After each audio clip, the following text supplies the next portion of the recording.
I crave freedom. I want to be able to live a really big life. Joe Cohen dropped out of Wharton to start his first company, built a software tool used by millions, raised $47 million, then started over, this time building electric vehicles with his brother and a 20-person team. 2 vehicles to market in 2 years with seed round of capital and 20 people. That's cool. He calls creativity and commerce bedfellows. He named his company after a book about infinite games, and he says the vehicles are just the beginning. We are on the precipice of a revolution in how AI will manifest itself in the physical world. We're probably not going to do what people think we're going to do. Hi everyone, we're at Infinite Machine, a New York-based startup designing electric vehicles for a post-car future. We're gonna meet Joe Cohen, one of the co-founders, who's gonna show us a tour of the factory, how the prototyping works, and tell us more about the process of building up Infinite Machine and the 2 vehicles that they're currently shipping. Let's go.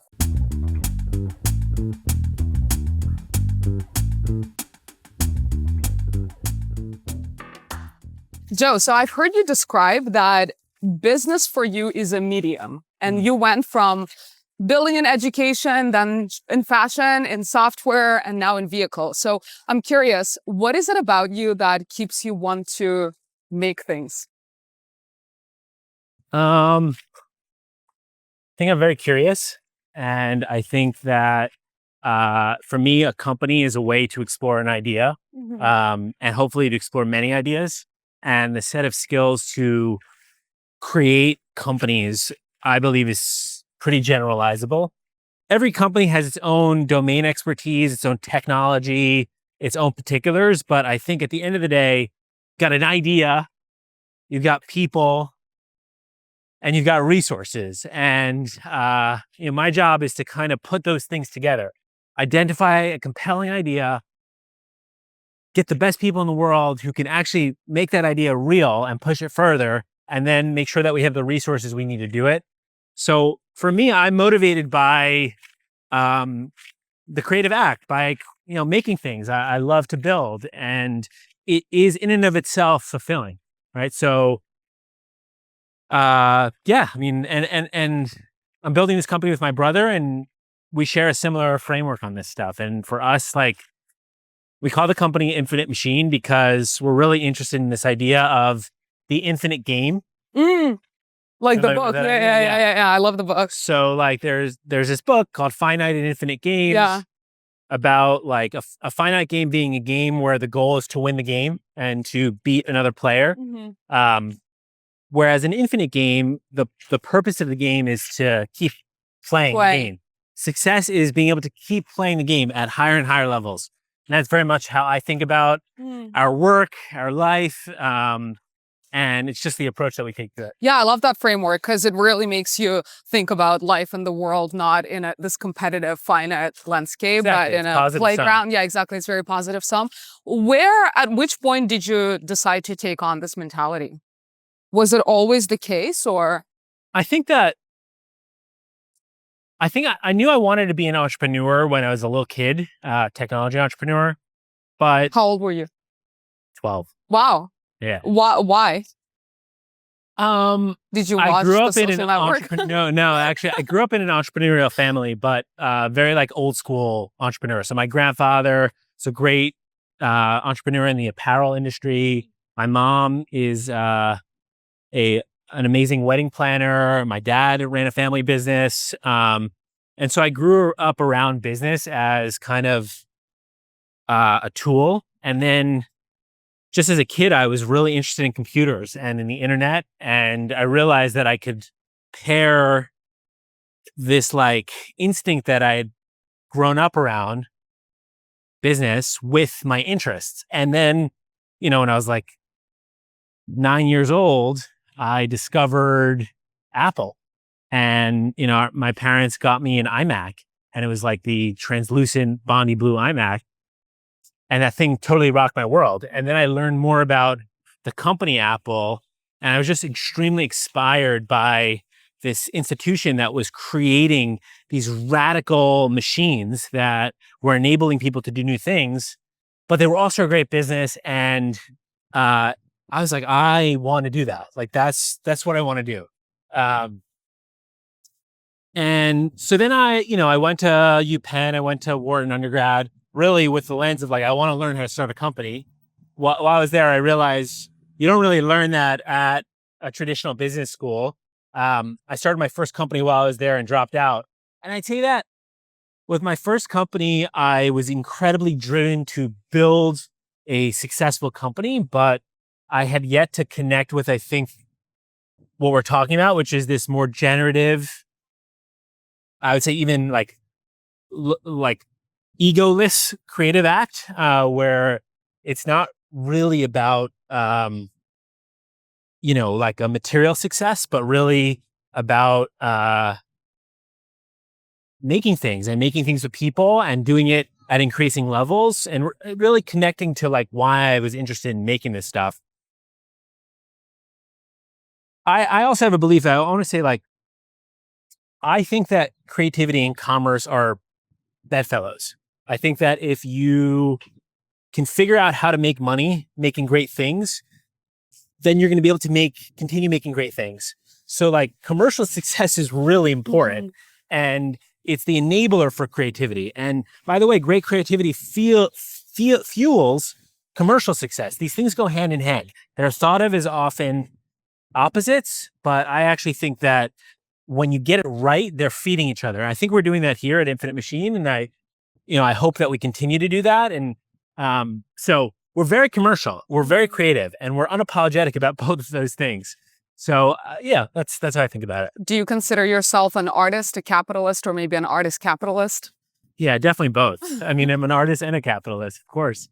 I mean, I think, I'll say that the people who inspire me are, they're often people who are artists, and they might not be fine artists, but they approach their work through the lens of an artist, which is to say it's personal. They give a shit. Like they want to make incredible things.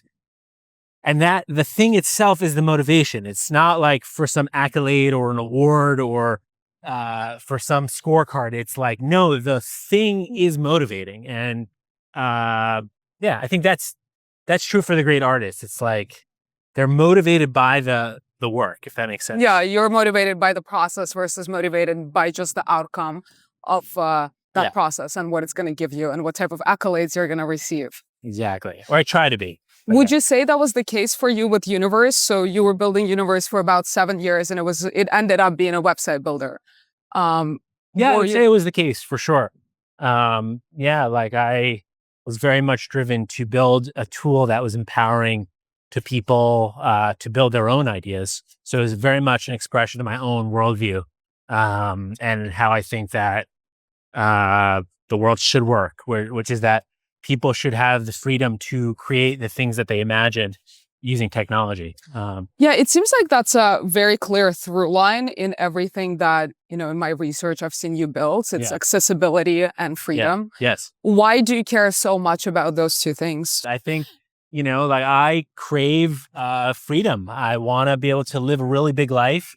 I want to be able to create. I want to be able to explore. I want to be able to build relationships and see the fullness of the world. I think we only get one life, and like I think that we should use it. And look, I think also I'm an American, right? Like, and I think that the ethos of freedom is like core to the culture here. Like it's, why does America produce the best entrepreneurs, often the best artists, the best innovators?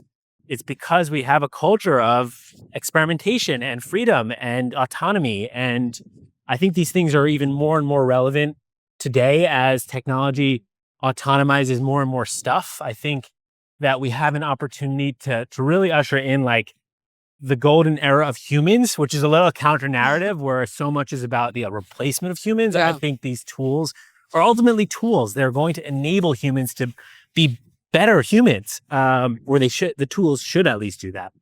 And so, I don't know, but I don't have a great answer for why I'm motivated by like a desire to be completely free and work at the pace of my imagination and do things that I could only think of.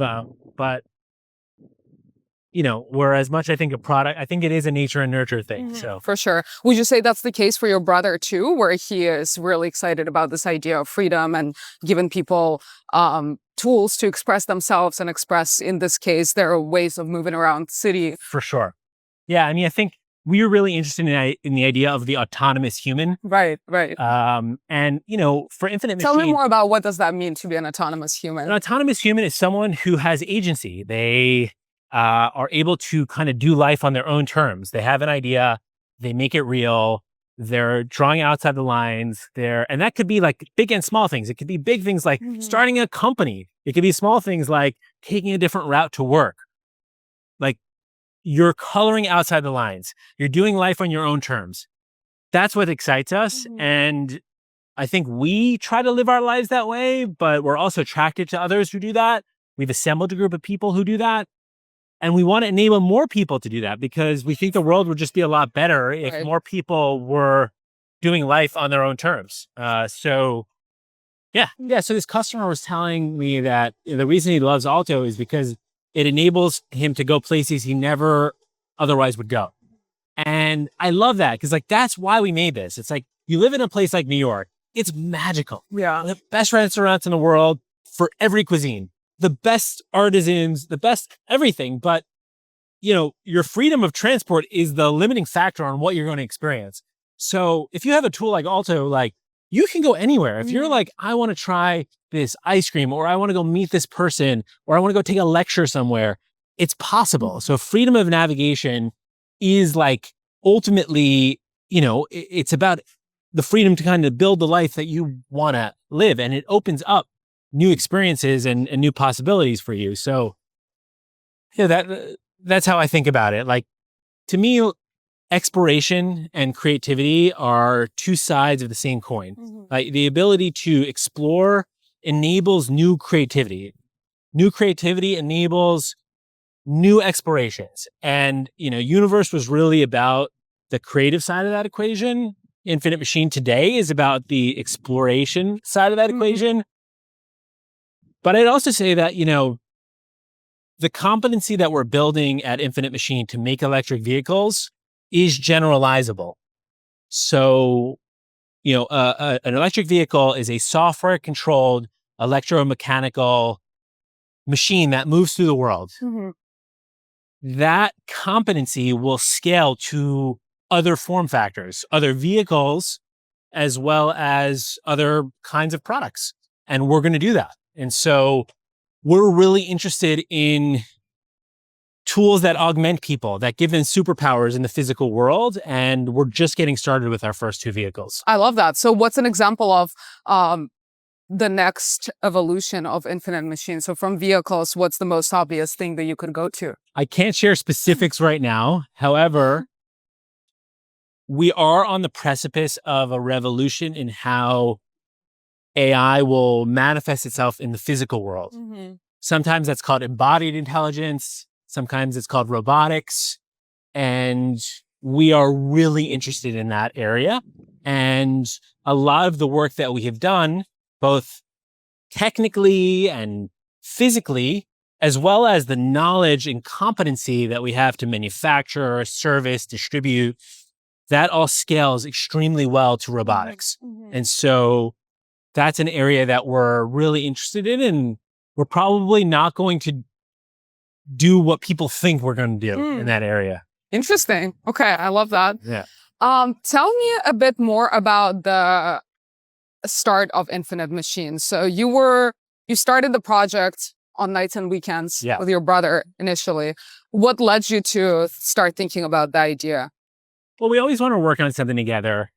We love vehicles because vehicles are in some ways the ultimate product. They're technology, design, power, freedom. They're, I don't know. We just love them. We've always loved them since we were little kids. And motorcycles, cars, scooters, new stuff. We felt like it was really important for us to go off on our own first. So to have experiences where we built our own companies. So it was an active discussion. You were like, hey, we're going to go our own way first, get our own. Yeah, I'd say it wasn't super explicit in the beginning, but became more explicit. Why was that important? we're 2 years apart. Mhm. We grew up together, obviously.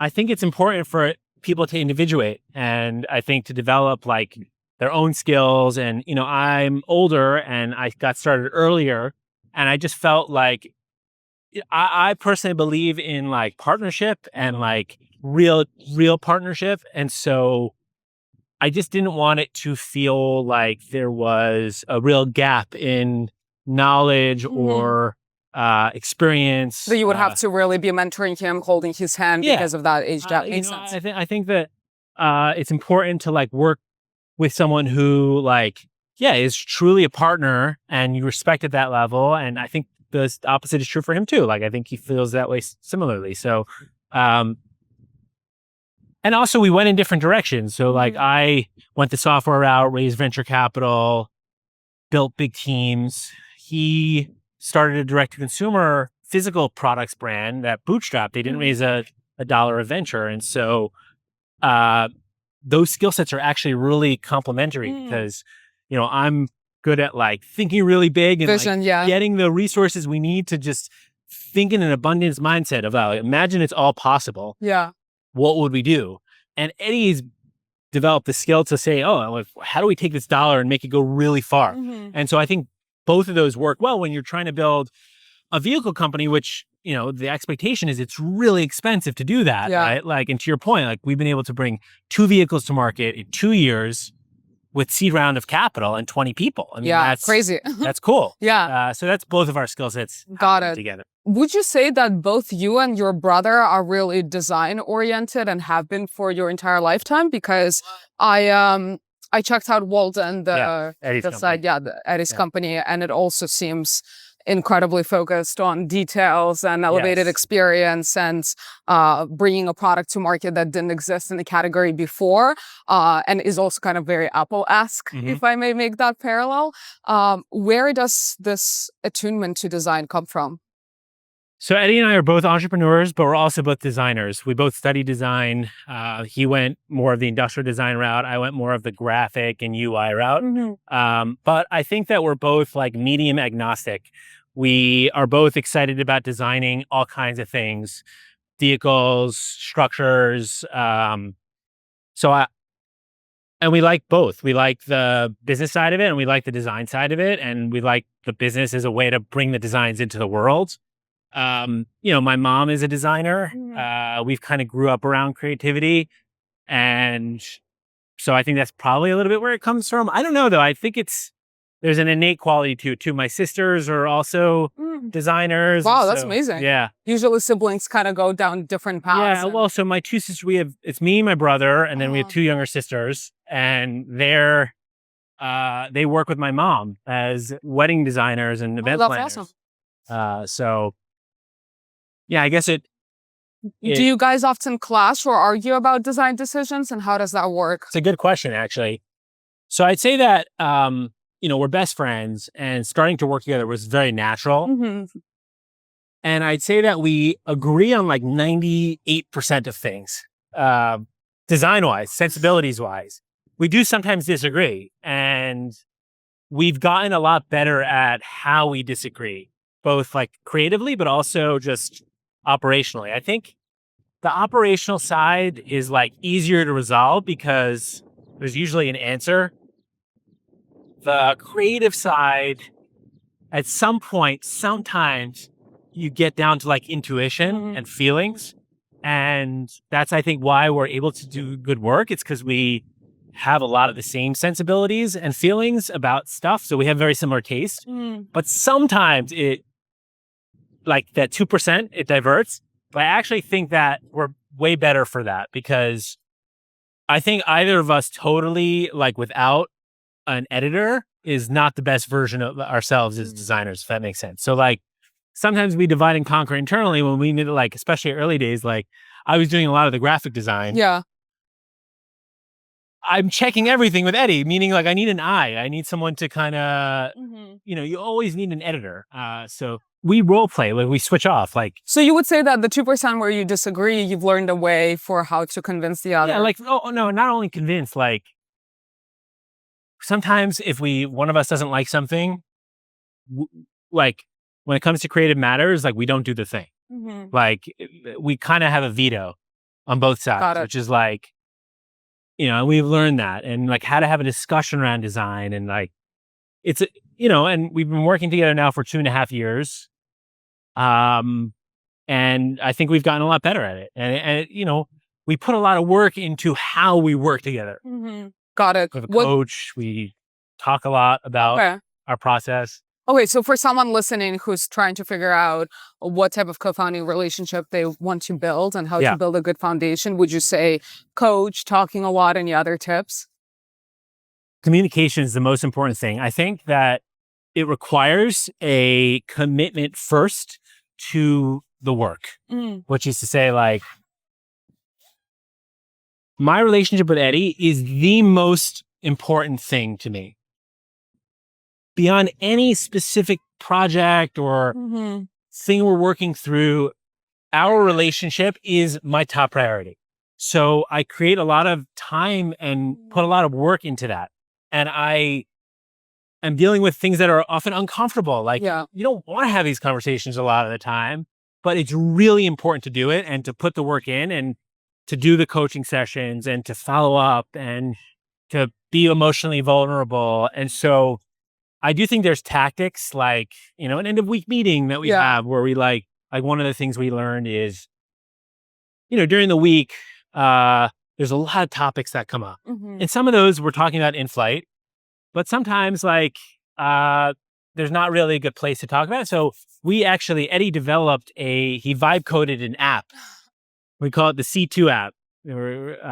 And it's basically like— Why is it C2? 2 Cohens. Oh, got it. Nice. Love it.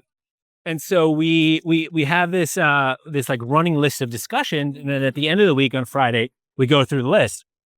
But we also give each other feedback, and it's a forum to say, hey, like that interaction we had on Tuesday in the design review was not really feeling great, or like when we were looking at the financial model, like I thought we should have been thinking about this, and it's a space that's removed from the, the day-to-day, that we can be a little bit more circumspect and, and so it comes with like the table stakes are like trust only works if you have like absolute trust. So yeah. How were you able to build up this trust with your third co-founder, Zach? Obviously you don't have this history of a relationship with him. What did it look like? I think we're very fortunate that Zach has very similar values. And so we didn't put the pressure of being co-founders on the relationship from the beginning. Like for the first 3 years of collaborating. For the first 3 years? We were not co-founders. Wow, like, okay. We were like in side project mode for 3 years. Yeah. So during that mode, Zach was just a collaborator. And then we decided, okay, like we're going to be a team. And I think for Eddie and I, we realized that in Zach, we found someone who had very similar values and sensibilities, and also like from a skills perspective, brought something totally different to the mix. And I mean, Zach is the person who enables us to like dream and like, because he's a wizard. I mean, Zach, like we like to say, Zach makes renders real. We have this crazy idea and like, Zach figures a way how to do it. And, and we've got a lot of cool new stuff cooking in that respect as well. So, that's awesome. Yeah, I think it has developed. And also, by the way, we have another working group, me, Eddie, and Zach, and we meet up also on Fridays. We get lunch every week and we talk about everything. And so it's just active maintenance. It's not like taking anything for granted. I'm probably more of a stickler than anyone about this stuff because I'm just very proactive about having difficult conversations and like, so if I feel a certain way, I will tell you within 24 hours, like, and I think it's just very important. Right. 100%. I mean, these are the people that you have to be making such important decisions with. So about prioritize the relationship. Part of why I do that is I'm trying to model how I hope people work with me, which is to say, like, they're honest. Yeah. They share their thoughts and their feelings. And, I don't take that for granted. Tell me a bit more about designing the culture of your team. Yeah. Obviously, you went from the software background. Eddie went from a bootstrapped kind of like hardware company as well. How do you guys think about putting together a team, creating a certain culture? Are there a lot of parallels between how you were building teams before and this team?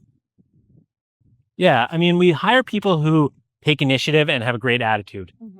So they're positive, they're excited, they don't ask for permission per se to do a thing. They don't need someone to help them. They just figure stuff out. So they're very autonomous. They're very Autonomous people. Yeah, exactly. They're very like self-sufficient. They are low ego is very important to us. How do you test for that?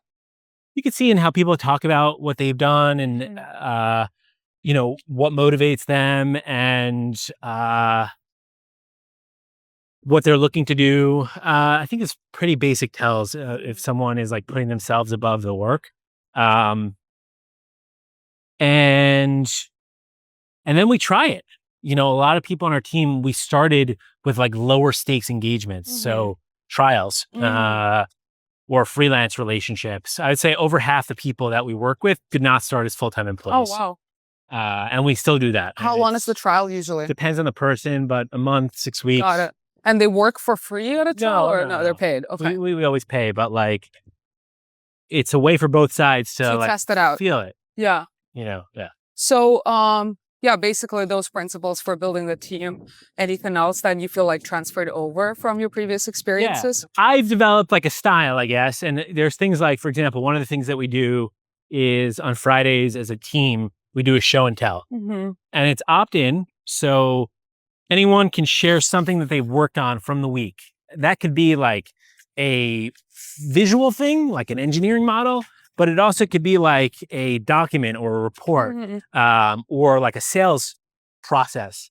And it's a way to kind of have like cross team visibility. Like I'm a big believer that everyone should know how the company works, like the full company. They don't need to be an expert in venture capital or like, they don't need to know like how mechanical engineering works, but they should be able to, in their own mind, reason about how Infinite Machine works.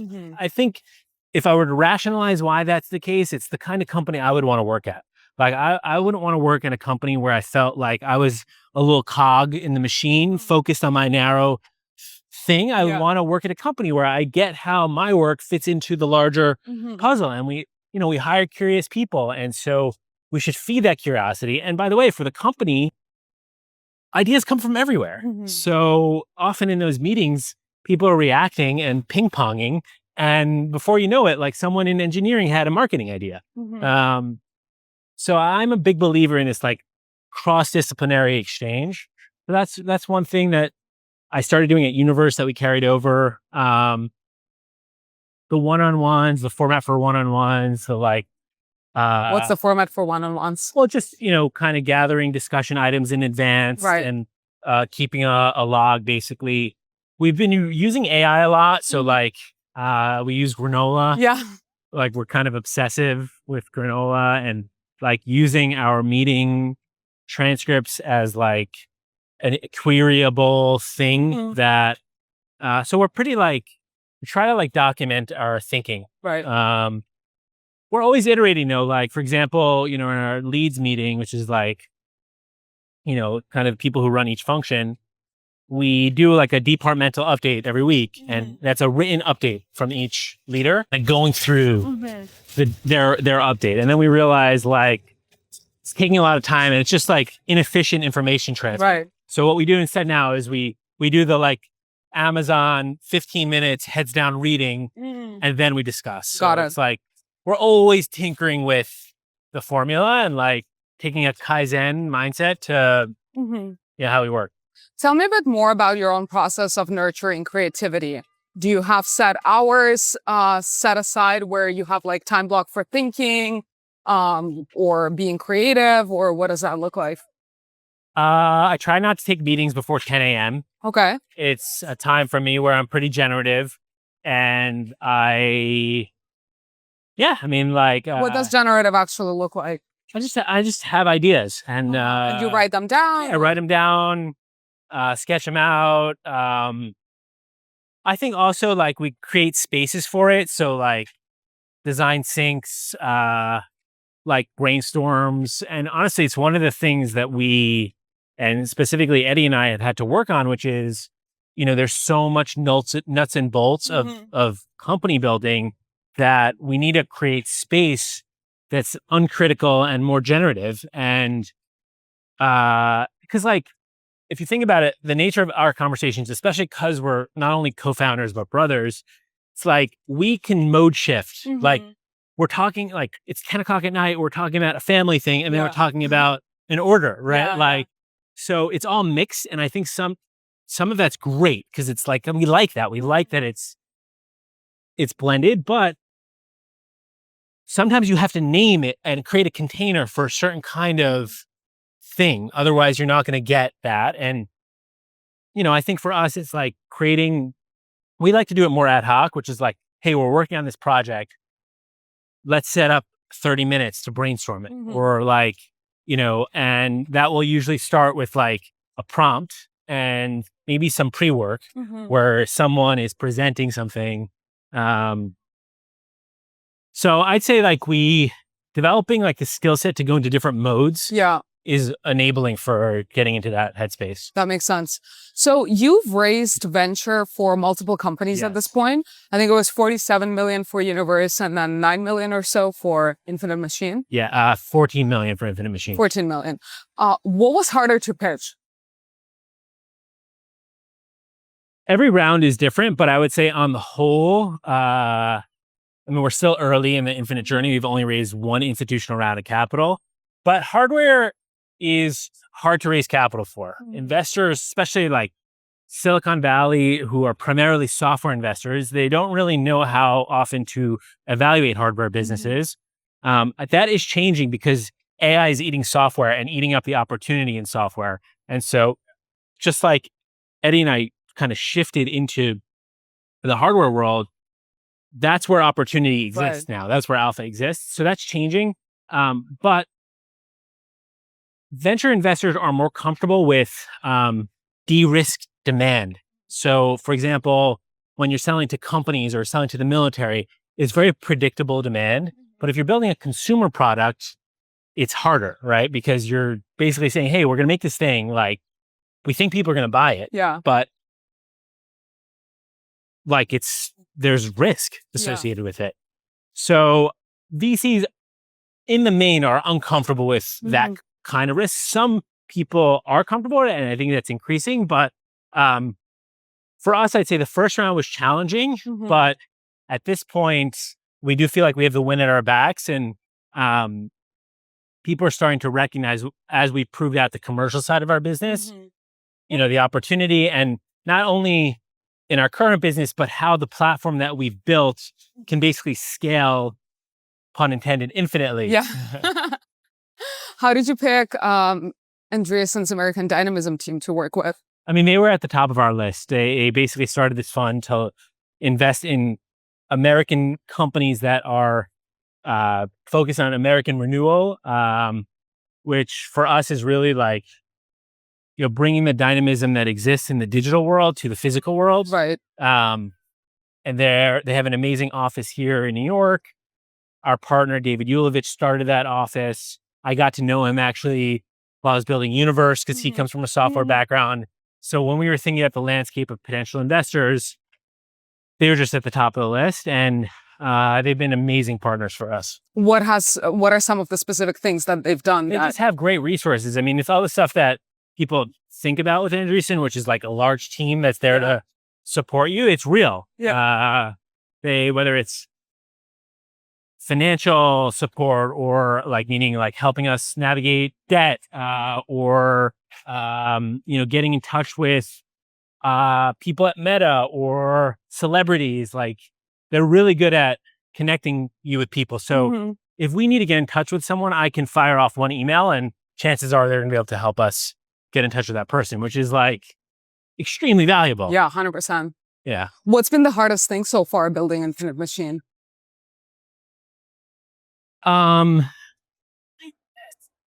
There's 3 existential risks of this company, and at any one point, one of them becomes more intensive than the other. So There's product, there's sales and marketing, and there's operations.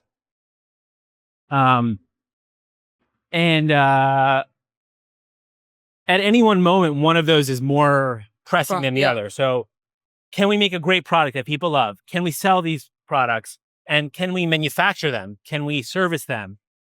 We're right now in the middle of our manufacturing push. So that is the thing that's consuming me more. Yeah.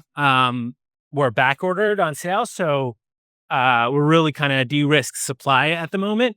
But sometimes I feel a little bit like a firefighter where we're like, we're running from fire to fire, but making progress along the way and triaging about what needs to be solved now versus what can be punted. Do you have any stories of, something almost didn't work and then you guys made it happen? Constantly. I mean, I think right now, because we're in the manufacturing world, almost all the parts are custom to that vehicle. Mm-hmm. So we have a specific battery connector that we design and it's made in India. And that was a long pull and was blocking the whole production because they were stuck in testing, and then got through that. And then, we anodized these panels, and in our previous production run, we figured it out, it was working. And then we started to do it at a larger scale, and we were getting streaking on the metal, like an unacceptable amount. And so we needed to go chase down different anodizers and get to the factory and do it. And we got through that, but that's a recent one. So there's just a lot of stuff like that. Yeah. How do you manage your own stress? Do you? I meditate every day. Okay. I work out every day. Those solve a lot. Relationships, friends, I prioritize my own self. I don't, even when I'm not in office, I'm thinking about, this is the top priority in my life. So I am making sure that I'm resourced, while I'm performing, so to speak, which is I go to sleep early. The basics. The basics, I try to eat well. I'm not partying all night. Those things matter. Yeah. One of my executive coaches once told me that being in good health is a part of your job as a CEO. I mean, I think about it a little professional athletes, right? How much of their time are they actually playing? But all the stuff around playing is so important.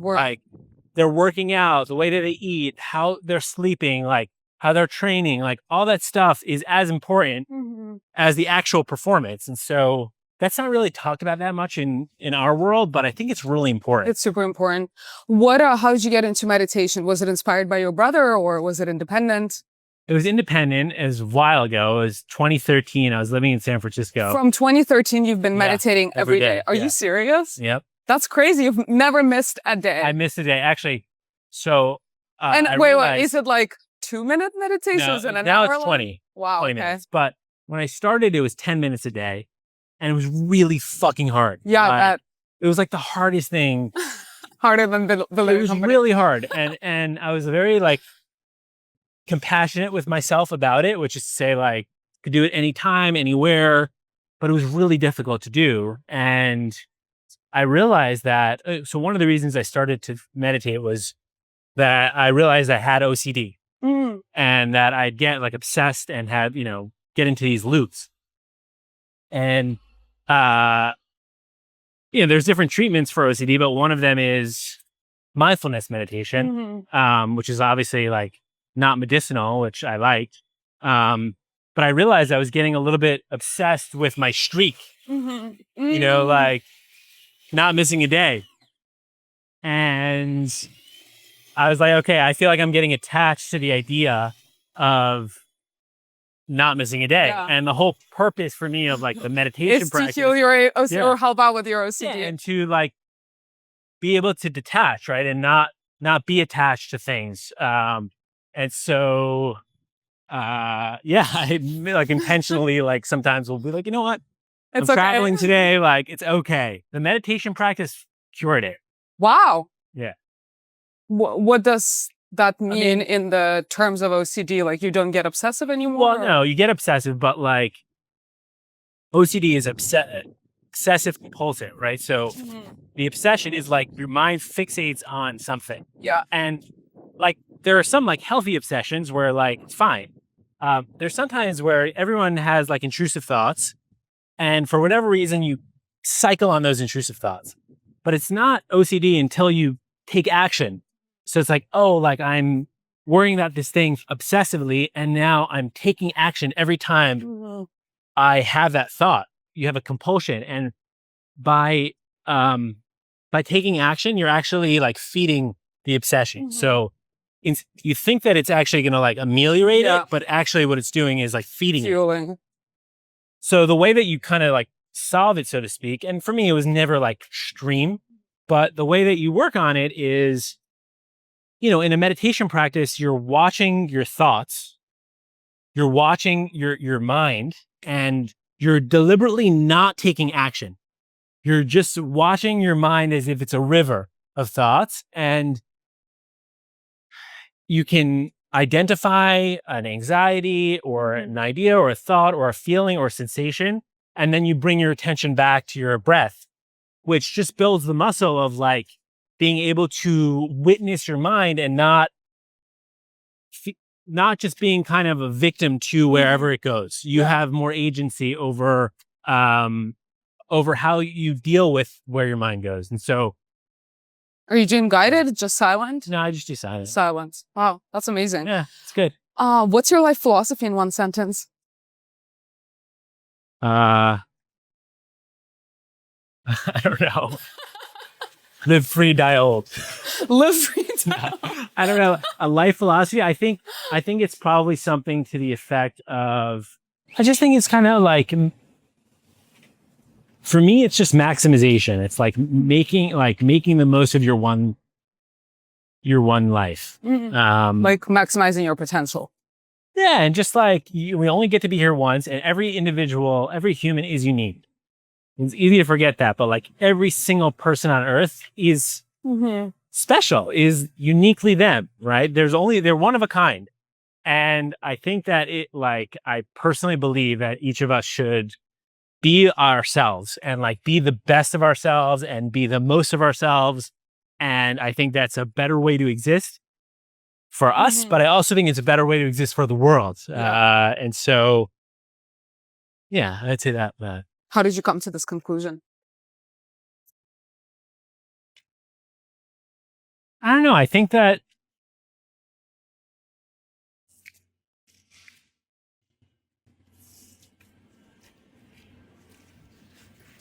personal philosophy is a combination of like your own lived experience and your sensibilities around it, but also things you read and people you meet. And for me, I think it's definitely both. I mean, I think, you know,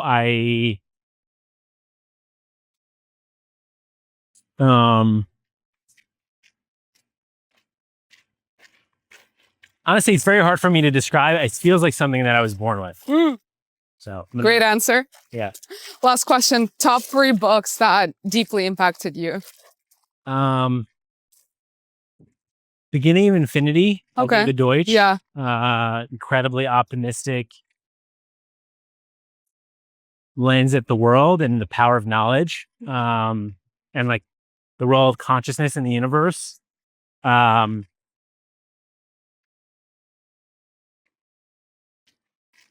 I'd say, at the risk of, being controversial, Atlas Shrugged. Oh yeah, I love Atlas Shrugged. Great book. You know, I mean, Ayn, you know, like it's not high literature, but I do think that the kind of heroic story, the individual, you know, it's just a parable that like is just deeply inspiring.